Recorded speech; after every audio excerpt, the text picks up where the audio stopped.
Hello టేస్టీగా ఉండే fruit పంచ్ని ఎలా తయారు చేసుకోవాలో ఈరోజు చూసేద్దాం. మరి ఎండాకాలం అయితే వచ్చేసింది కదా, ఇలాంటివి అయితే చాలా అయితే వస్తాయి మరి వీడియోలో.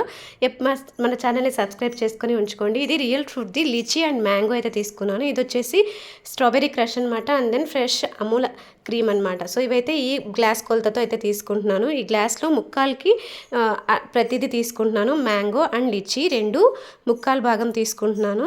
అండ్ దెన్ దీనిలోకి అమూల్ క్రీమ్ కూడా యాడ్ చేస్తున్నాను. ముక్కాలు సేమ్, అది కూడా అదే క్వాంటిటీతో యాడ్ చేస్తున్నాను. అమూల్ క్రీమ్ ఎక్కువగా ఉంటే కొంచెం బాగుంటుంది అనమాట. అండ్ దెన్ ఈ క్రష్ కూడా యాడ్ చేస్తున్నా, స్ట్రాబెరీ క్రష్. ఇది కొంచెం ఎక్కువ పడింది, బట్ ఓకే, స్వీట్నెస్ కోసం అండ్ దెన్ స్ట్రాబెరీ ఫ్లేవర్ కోసం. ఇదైతే బాగా గ్రైండ్ చేసుకోవాలి మనం. ఇది చాలా జ్యూసీగా థిక్గా వస్తుంది అనమాట, పింకిష్ కలర్లో. అంతే అండి, చాలా ఈజీ. దీనిలోకి ఐస్ క్యూబ్స్ వేసేసి మనం సమ్మర్లో ఎంజాయ్ చేయడమే. Thank you so much for watching. Please subscribe the channel. మరి రివ్యూ విషయానికైతే వచ్చేస్తున్నాము. ఇక్కడైతే కొంచెం డెకరేట్ చేసి మా వాడికైతే టేస్ట్ కోసం ఇచ్చేసాను. మరి వాడు ఏమంటాడో చూడాలి, నచ్చిందో లేదో. స్కూల్ నుంచి రాగానే అయితే ఇచ్చాను. నచ్చిందా? సూపర్, ఓ చాలా బాగుందంట.